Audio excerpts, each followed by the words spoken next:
Chapter 5. Act 8. Light and Shadow.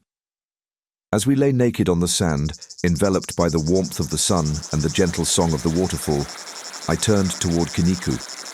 Her gaze held a blend of wonder and impatience. She adored my stories of the Shaolin monastery, each one transporting her deeper into a world she had never imagined exploring. "Would you like me to tell you about a particular trial I experienced there?" I asked softly. She nodded eagerly, her eyes shining with curiosity. "Yes, I would love that." "Very well, then listen." I began recounting one of the most remarkable experiences of my time at the monastery.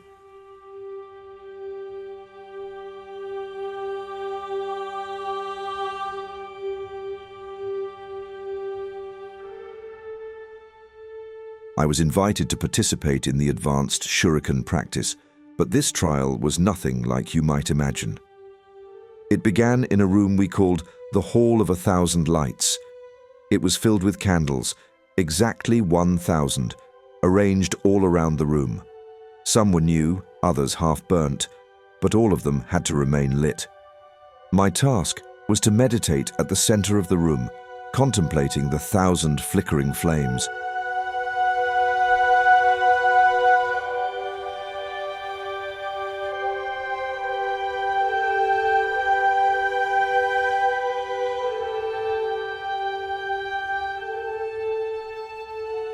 Every half hour, I had to get up and check that each candle was still burning.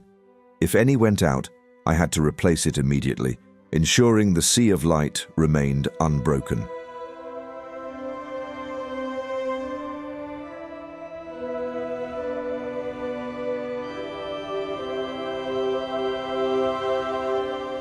It was a test of focus, endurance, and meditation.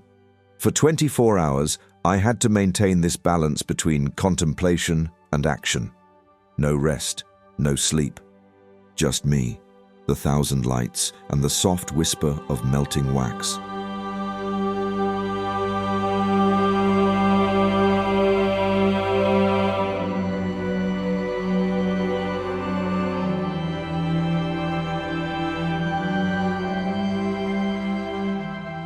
Kiniku listened, captivated.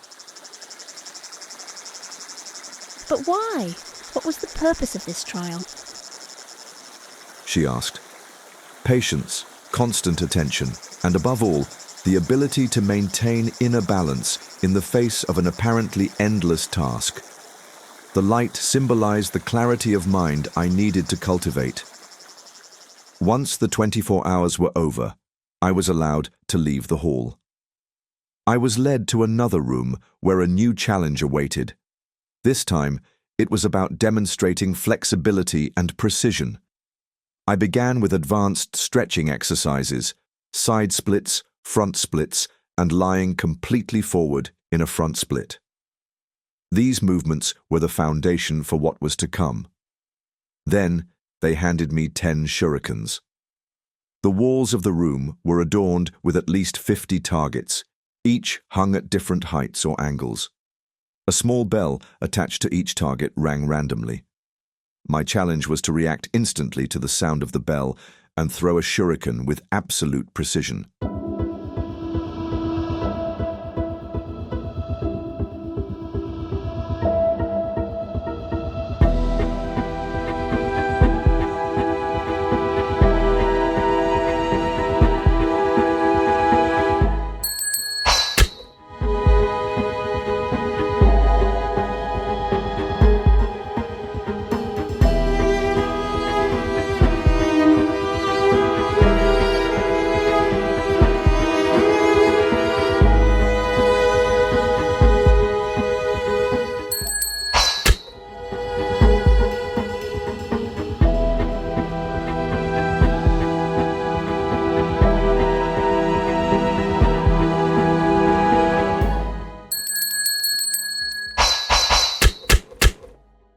Five perfect throws were enough to demonstrate my mastery.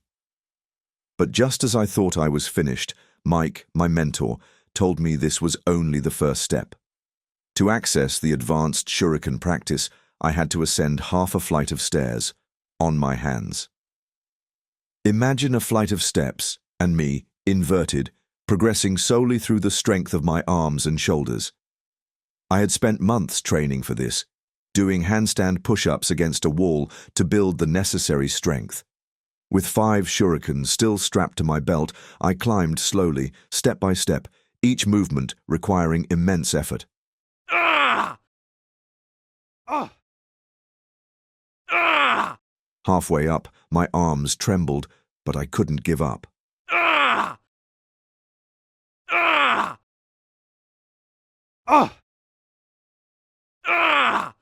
At last, I reached the top, ready to face what I believed would be the final stage. But as I entered the next room, I was struck by total darkness. Not a single light. Nothing. After the hall of 1,000 lights, I was now plunged into the deepest shadows. Kiniku shivered despite the warmth of the sun. She whispered. I gave her an enigmatic smile. The rest will come later, if you're ready to hear it. Are you ready? Yes, of course, I want to know more. She replied. I found myself alone in a room plunged into absolute darkness, where even my own hands were invisible. Yet my mind was clear, and I knew what I had to accomplish. The targets were unseen, but the bells, they would ring. Each sound would become my guide, a sonic star in this shadowed universe. I breathed deeply, calming every fiber of my being, until I became one with the room.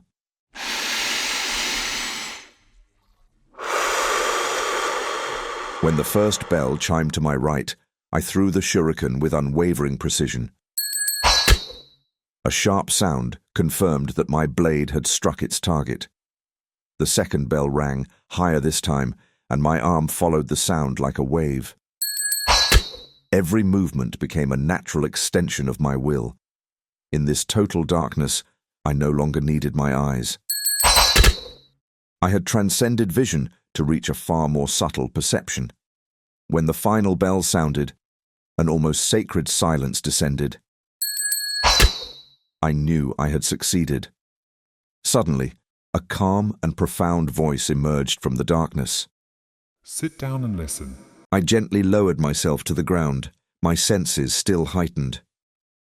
This voice belonged to Master Su, the Shihan of the monastery, a figure rarely seen, but whose every word resonated like a revelation. What you have just accomplished is only the beginning. The true journey begins when you understand that light and darkness are 2 facets of the same reality. What I will teach you now is the key to navigating between these 2 worlds. Master Su's voice, steady and mesmerizing, described each chakra as a mystical gateway opening to realms of perception and connection. First, Muladhara, the root chakra. The deep red of Muladhara, symbolizes grounding. Here, you connect to the earth beneath your feet. Mystically, this chakra grants you the ability to feel the earth's vibrations and sense intentions before they manifest. The more you develop, Muladhara, the more you perceive the fundamental energies shaping reality.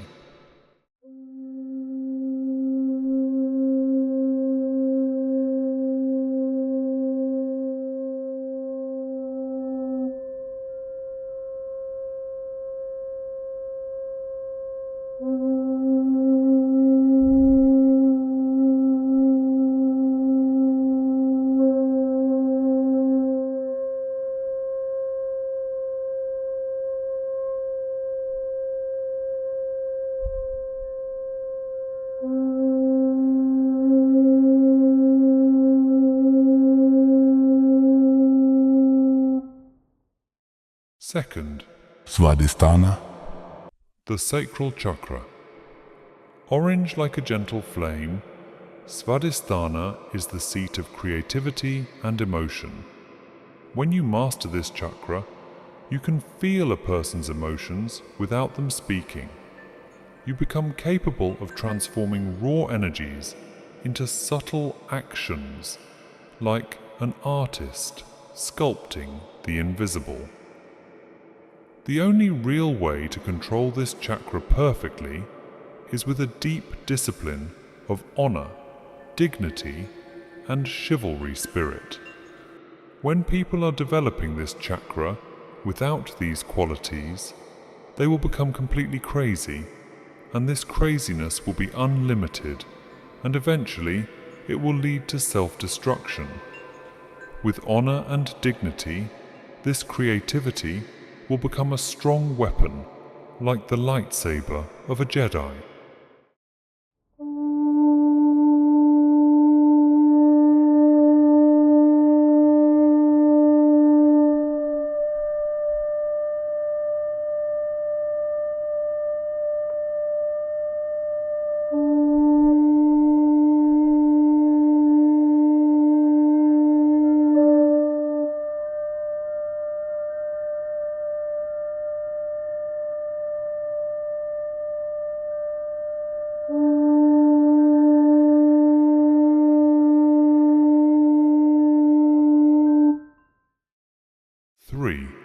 Manipura. The solar plexus chakra. The golden yellow of Manipura represents willpower. Here resides your inner fire, the capacity to turn intentions into reality. Mystically, it is the source of courage, and the one who masters it can illuminate even the deepest shadows. By practicing Surya Yoga, you feed this chakra and also the discipline that is needed to contemplate the sunrise every morning. Your thoughts must turn clear as light and become one with the sunrise that is unfolding in front of your eyes.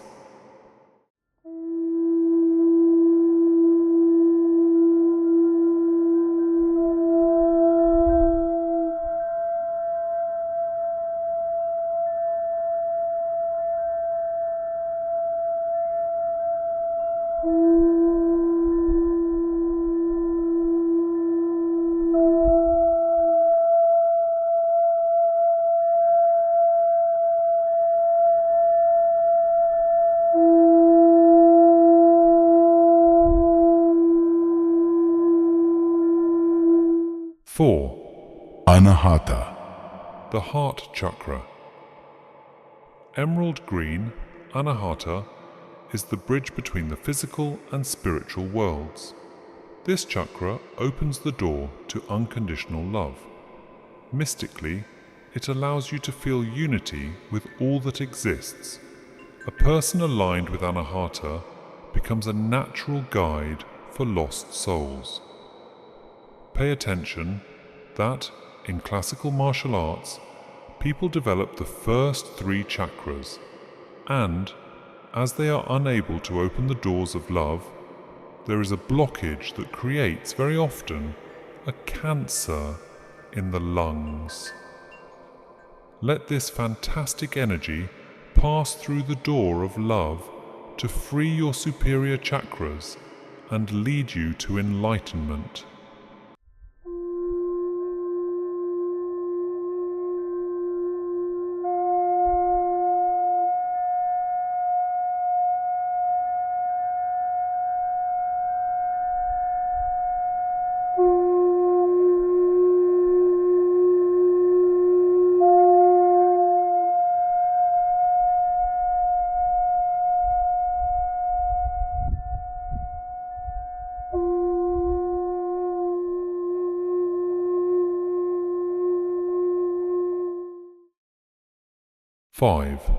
Vishuddha.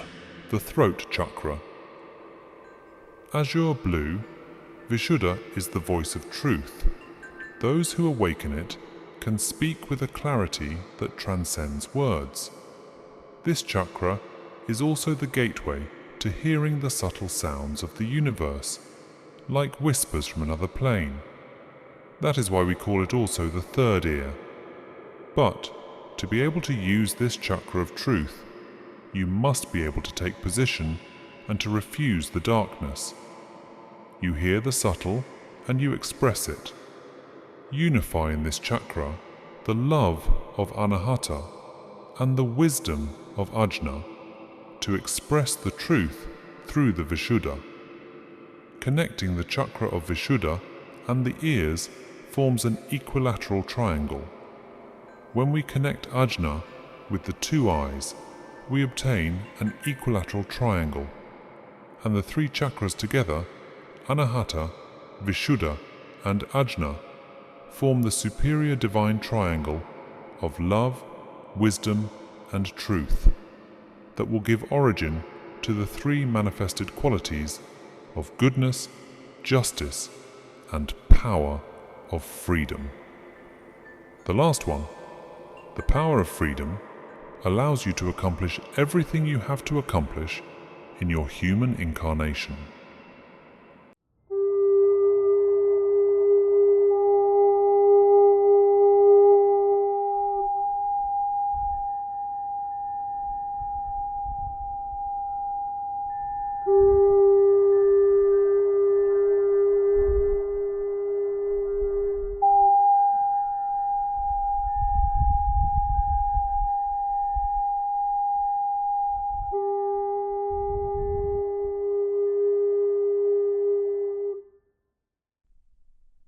Six, Ajna or Anya.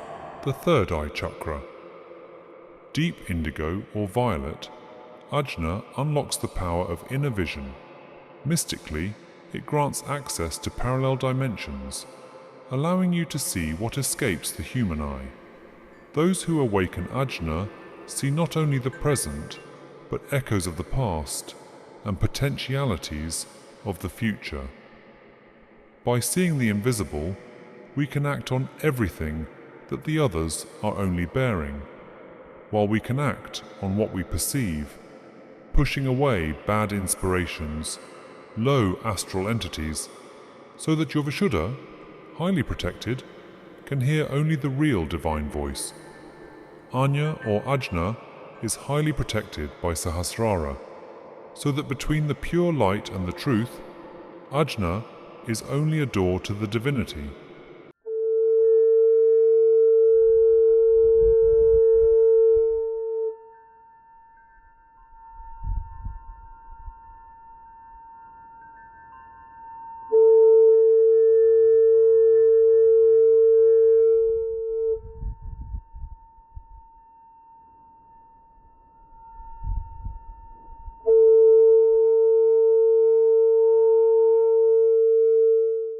Seventh, Sahasrara.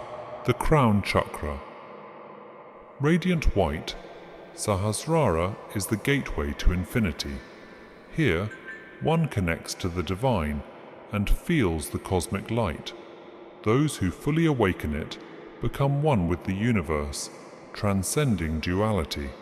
You become the king or the queen of a divine realm, with your knights of wisdom, Ajna or Anya, of truth, Vishuddha, and one of love, Anahata.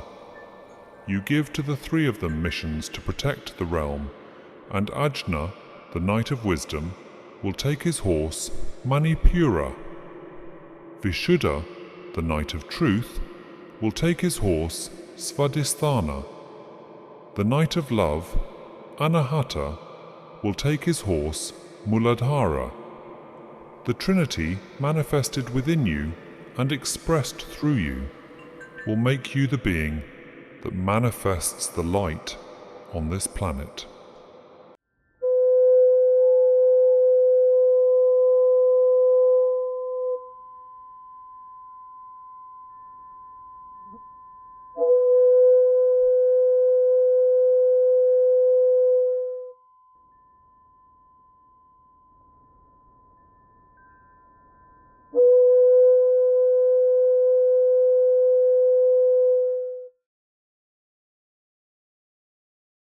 After this enchanting description, Master Su concluded, Always remember that each chakra embodies a harmony between light and shadow, just as your exercise in this room did. The light you contemplated for 24 hours prepared you to embrace the darkness. Understand that light is not absolute truth, nor is darkness an illusion. They coexist to create the whole. Learn to walk in balance, and you will become truly invincible. After these words, there was nothing more to add. We sat in silence, immersed in deep meditation, our minds absorbing the mystical teachings of this encounter. For 3 hours, no words were spoken, only a profound peace prevailed.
vow of the white lotus,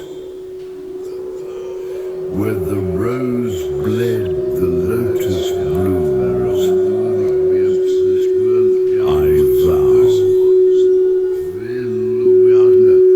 with breath unshaken, with eyes wide open, not to a flag, not to a crown, but to the living flame within. I vow,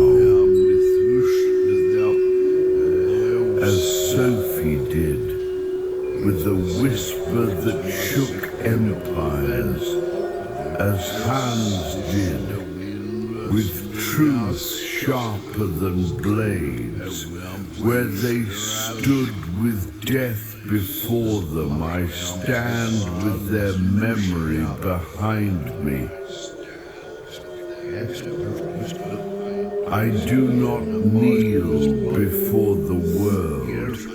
I rise within it, silent as a shadow, clear as crystal, burning with a fire that asks for nothing, but gives everything.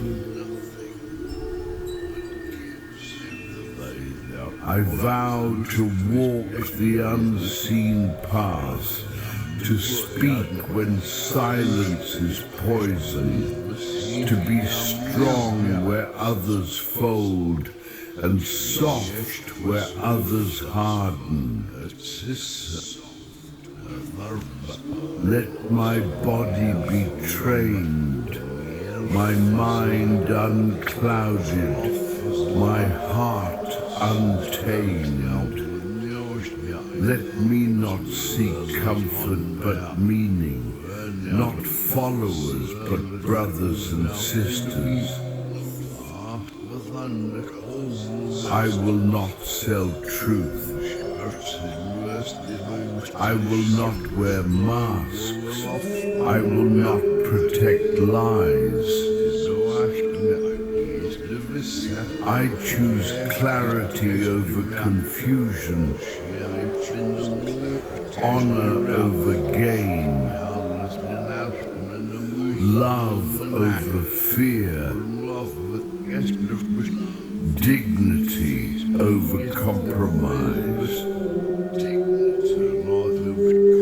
I pledge to the animals who cannot speak, to the forests that bleed in silence, to the children born into shadows, to the elders forgotten in dust. I am the voice they lost. I am the fire they still carry. I am the white lotus rising. I am one, and I am many. Where one lotus stands, the world remembers what it means to be pure, to be free, to be human. And so I vow, until my last breath, until my last word, until my last step, I will be the truth no tyrant can crush. I will be the light no darkness can drown. I will be the white lotus.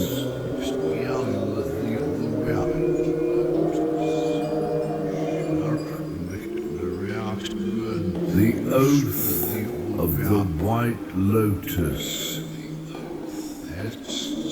A pledge of honor, clarity, and sacred defiance. I step forward freely, not by fear nor by force, but by a call, a voice that rises from the depths of my being, telling me that truth must be lived, even when the world forgets. I remember the white rose. I remember Hans and Sophie Scholl, who stood against tyranny with nothing but truth and courage. I remember that words can be weapons of light, and silence can be betrayal. I vow to speak clearly, to act with honor, to live with dignity, to protect the vulnerable, animal, human, and planet alike. I reject all manipulation. I reject decay, passivity, and cowardice. I will not follow a world that rushes toward its own destruction. I will walk another path, even if I walk it alone, but I know I am not alone. I join the White Lotus, not as a follower, but as a flame among flames, a brother, a sister, a force of change. I bring my piece of the objective truth, and I open myself to the objective truth brought by the others. Together, we become clarity in a world of confusion. We become light in a time of shadow. We become strength, not to dominate, but to protect. I choose love as my compass, clarity as my weapon, silence only when it is sacred, never when it becomes complicity. I swear by the truth in my heart, by the strength of my body, by the fire of my soul, I will honor this path. I will rise when I fall, and I will live so that the white lotus may bloom wherever I stand.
been victims far too long, trapped in blindness and fright. Yes, we know where we're coming from. Here we come now to turn that back to light.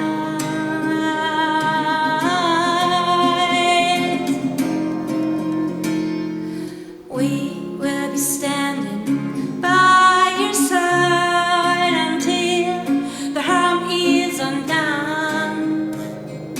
We will be standing filled with pride, with our faces turned towards the sun, as one.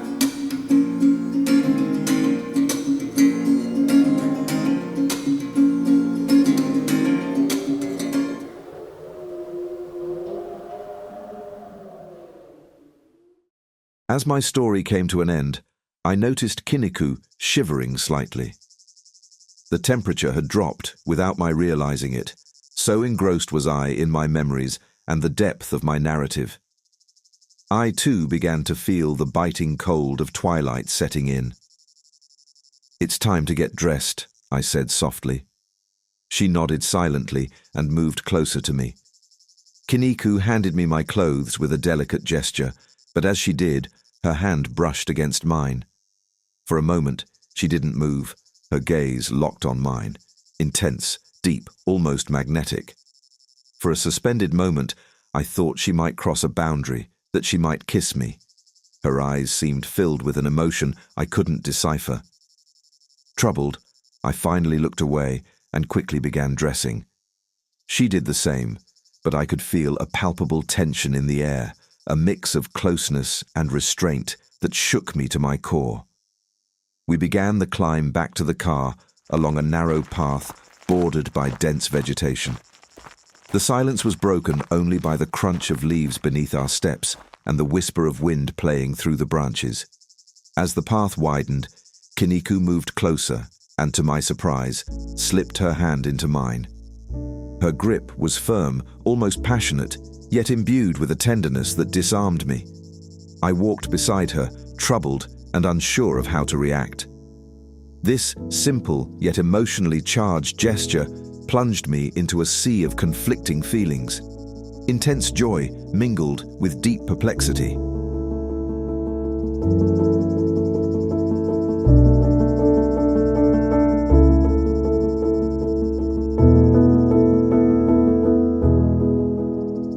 Kiniku, with her natural elegance and feline beauty, had always exuded a fascinating aura.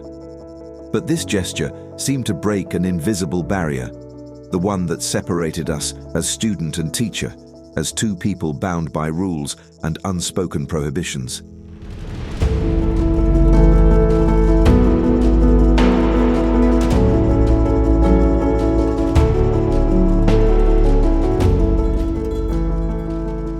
When we reached the car, we drove back to San Fortuna in silence.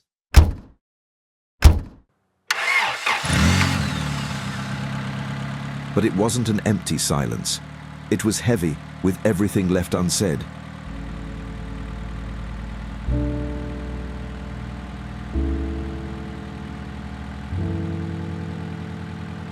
With everything that had been felt throughout the day. As we approached her home, Kiniku turned to me with an unusual expression, one that was soft yet hesitant. "Can I give you a kiss on the cheek?" she asked, her voice almost timid. I nodded, surprised. Kiniku had never asked me this before. She leaned in slowly and planted 2, then 3 kisses on my cheeks. But these kisses were different, closer to my mouth and accompanied by a tender, almost intimate touch. Her hands brushed my face with a disarming softness. My heart pounded wildly. This simple gesture carried an intensity that left me speechless.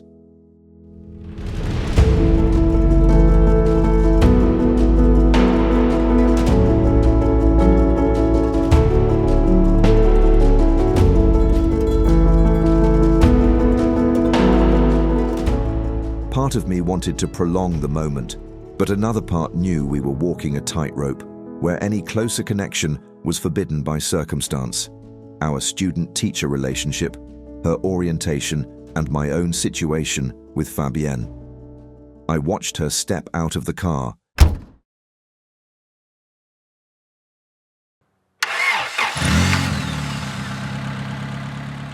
Still shaken by the moment. Kiniku gave me one last smile before disappearing into the night. That smile was both mysterious and filled with genuine warmth. As I drove home, I found myself alone with my thoughts, in a state of profound turmoil. My mind replayed the day, its sensuality, and the intensity that had marked each of our interactions. When I finally arrived home, Fabienne was waiting for me. Yet even her presence couldn't dispel the imprint of Kiniku, which resonated within me like an enigma I didn't know how to solve.